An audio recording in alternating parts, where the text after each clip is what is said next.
नमो नमः संस्कृत। आज हम कक्षा 7 के विद्यार्थियों के लिए रुचिरा पुस्तक संस्कृत की रुचिरा पुस्तक का अध्ययन करेंगे, जिसमें मुझसे बहुत सारे बच्चों ने कहा कि मुझे संस्कृत का अध्ययन पढ़ना, कक्षा 7 की संस्कृत का। मैंने कहा ठीक है, हम सब लोग अध्ययन करेंगे उसका। तो आज से मैंने इसको पढ़ाना शुरू किया है। तो इसका शीर्षक है दुर्बुद्धि विनश्यति, अर्थात दुर्बुद्धि वाले व्यक्ति का विनाश कैसे होता है। जो गलत बुद्धि का जो गलत विचारधारा रखते हैं, उनका विनाश कैसे होता है, उसमें इस लेख में यही बताया गया है, इस पाठ में, दुर्बुद्धि विनश्यति में। तो हम इसका अध्ययन करेंगे। अब सबसे पहले हम इसका संस्कृत पढ़ेंगे, फिर उसका अर्थ बताएंगे। कहते अस्ति मगध देशे फुल्लोत्पलनाम सरः तत्र संकट विकटौ न हंसो निवसतः कम्बुग्रीव नामकः तयोः मित्रम् एकः कूर्मः अपि तत्रैव प्रतिवसति स्म। अथ एकदा धीवराः तत्र आगच्छन्। ते अकथयन् वयं श्वः मत्स्यकूर्मादीन् मारयिष्याम। एतत् श्रुत्वा कूर्मः अवदत्, मित्रे, किं युवाभ्यां धीवराणां वार्ता श्रुता? अधुना किम् अहं करोमि? हंसो अवदताम्, प्रातः यद् उचितं तत् कर्तव्यम्। कूर्मः अवदत्, मैवं तद् यथा अहम् अन्यं हृदं गच्छामि तथा कुरुतम्। हंसो अवदताम्, आवां किं करवाव? कूर्मः अवदत्, अहं युवाभ्यां सह आकाशमार्गेण अन्यत्र गन्तुम् इच्छामि। अब हम इसका अर्थ देखते हैं। कहते हैं कि अस्ति मगध देशे फुल्लोत्पल नाम सरः। कहते हैं कि मगध देश में फुल्लोत्पल नाम का एक तालाब है, अस्ति है। तत्र संकट विकटो हंसो निवसतः, वहां पर संकट और विकट नाम के 2 हंस रहते हैं। कम्बुग्रीव नामकः तयोः मित्रम् एकः कूर्मः अपि तत्रैव प्रतिवसति स्म। कम्बुग्रीव नामक उनका एक मित्र कूर्म भी वहां प्रतिवसति स्म रहता था। अथ एकदा धीवराः तत्र आगच्छन्। एक बार एक धीवर यानी मछुआरा, तत्र आगच्छन्, वहां आ गया। ते अकथयन्, वे कहने लगे, वयं श्वः मत्स्यकूर्मादीन् मारयिष्यामि। वे कहने लगे, कौन? धीवर जो आया था, मछुआरा।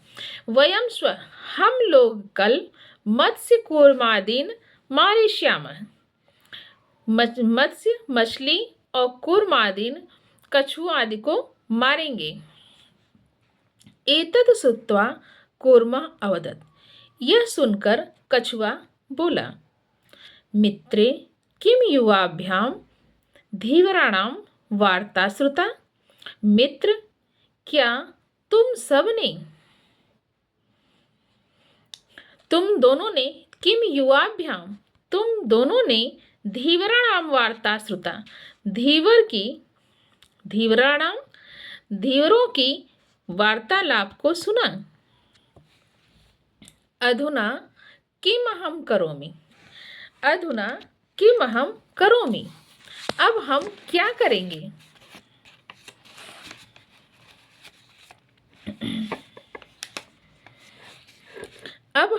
क्या करेंगे? कहते हैं कि हंसो अवदताम, दोनों हंस बोले थे, प्रातः यद उचितम तत्कर्तव्यम, कहते प्रातः काल होने पर जैसा उचित होगा वैसा हम करेंगे। हंसो अवदताम, नहीं, कूर्मा अवदत, कछुआ बोला, मैं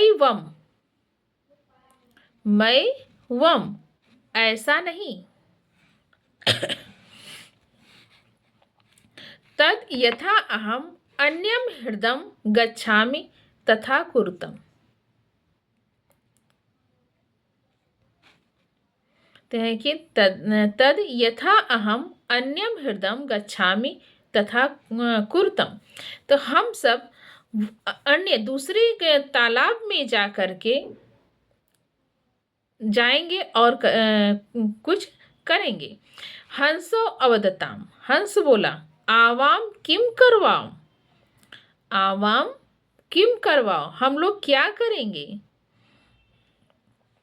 कूर्मा अवदत, कछुआ बोला, अहम युवाभ्याम सह आकाश मार्गेण अन्यत्र गंतुम इच्छामि, अहम मैं युवाभ्याम तुम सबके साथ, तुम दोनों के साथ, युवाभ्याम तुम दोनों के साथ, आकाश मार्गेण अन्यत्र गंतुम इच्छामि, आकाश मार्ग के द्वारा अन्यत्र जाने की इच्छा करता हूँ।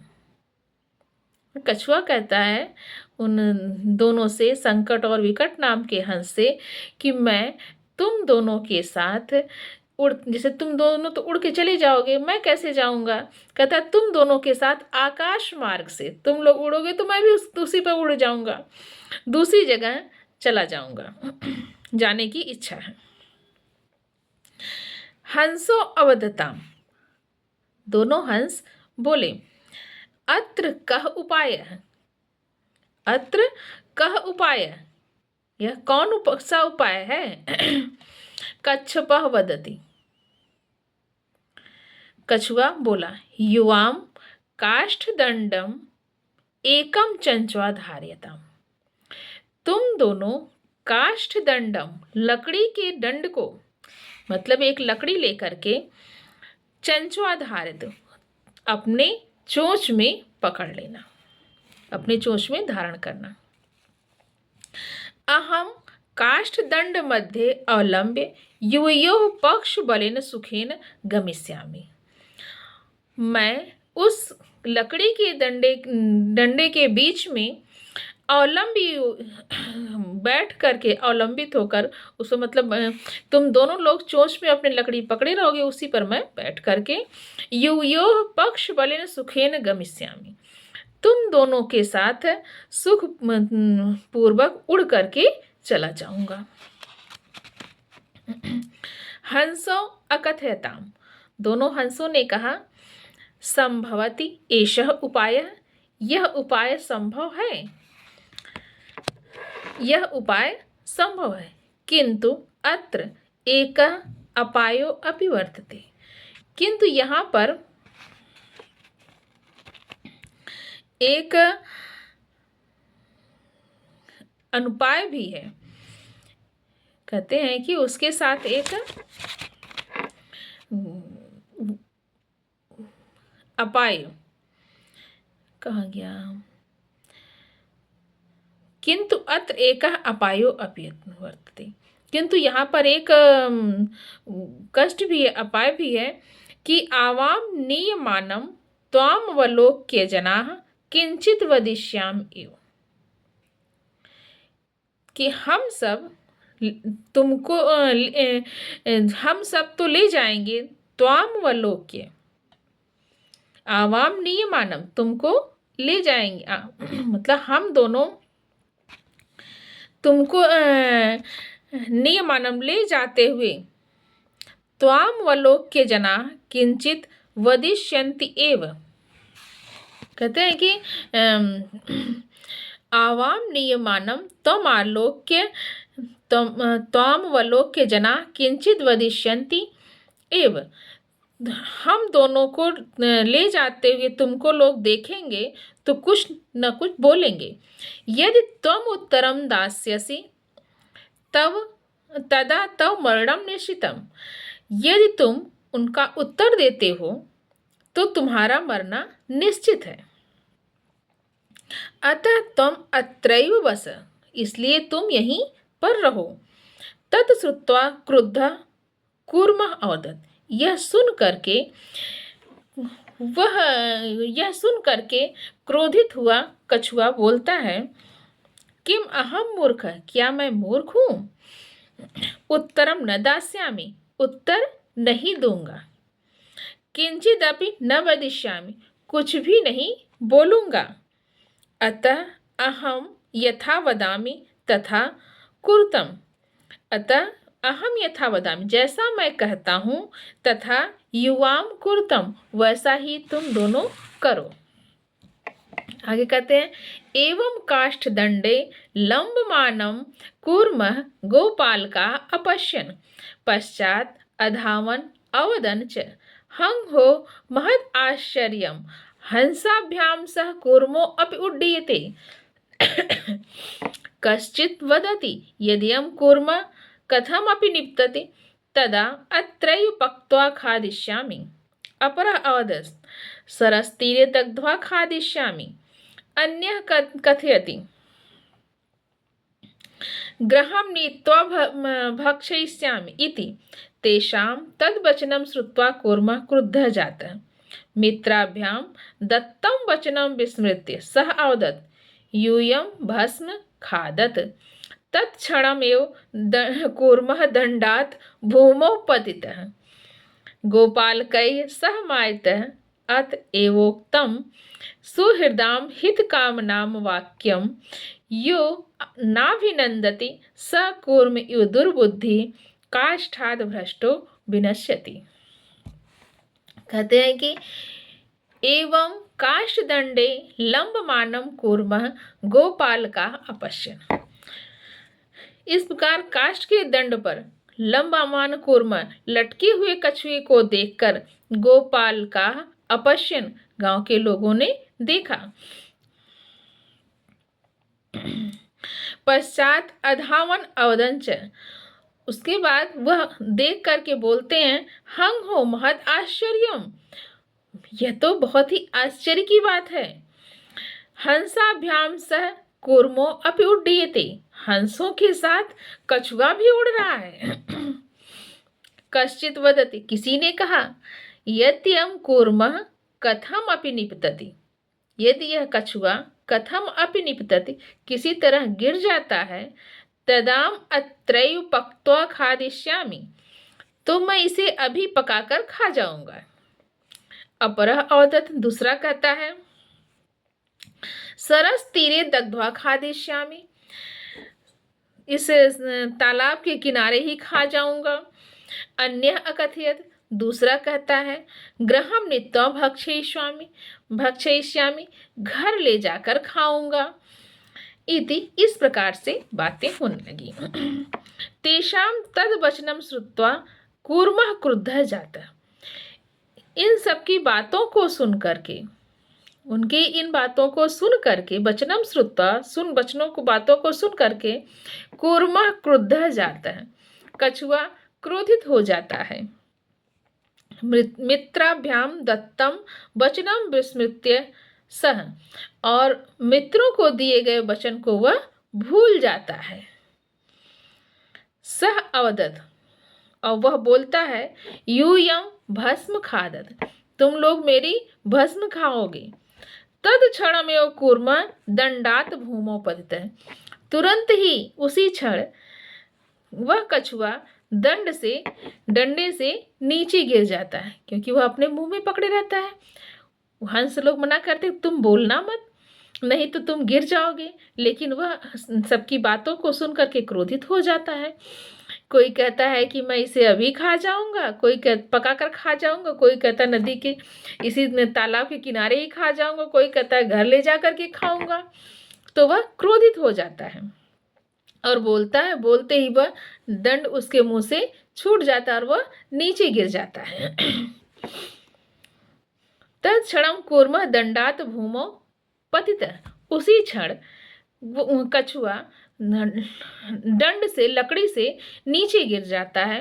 गोपाल कई सह मारित है, और वहां पे जितने लोग इकट्ठा रहते हैं सब लोग उसे मारने लगते हैं।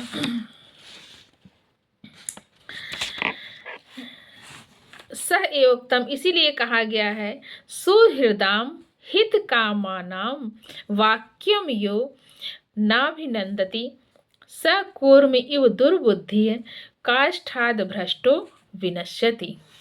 ये कहा गया है हित चाहने वाले को, सुहृदय जो होते हैं, जो हित चाहने वाले होते हैं, कल्याण की इच्छा रखने वाले जो होते हैं, उनकी कल्याण की इच्छा रखने वाले मित्रों की वाक्यम यो न अभिनंदति, उनकी बातों को प्रसन्नता पूर्वक स्वीकार करते हैं, और जो उनकी बातों को न अभिनंदति, जो उनकी बातों को स्वीकार मानती नहीं है, सह कूर्म इव दुर्बुद्धि है, वह कछुए की तरह ही दुर्बुद्धि काष्ठात् भ्रष्टो विनश्यति, कछुए की तरह दुर्बुद्धि वाले लोग लकड़ी काष्ठ के सहित उसकी जिस प्रकार वो लकड़ी के डंड से गिर करके नष्ट हो जाता है, उसी प्रकार से दुर्बुद्धि रखने वाले लोगों की बुद्धि भी हमेशा विनाश की ओर ले जाती है। इस कविता दुर्बुद्धि विनश्यति का यही अर्थ है कि हमें कभी भी किसी के प्रति गंदी मानसिकता नहीं रखनी चाहिए, क्योंकि जो गंदी मानसिकता रखते हैं, दुष्ट बुद्धि वाले होते हैं, उनका विनाश अवश्य ही निश्चित रहता है, उनका विनाश निश्चित रहता है। क्योंकि अगर हम गलत विचार रखेंगे सही लोगों के साथ तो हमारा विनाश निश्चित है। अच्छे लोग तो निकल जाएंगे, लेकिन जो खराब लोग हैं वह मारे जाएंगे।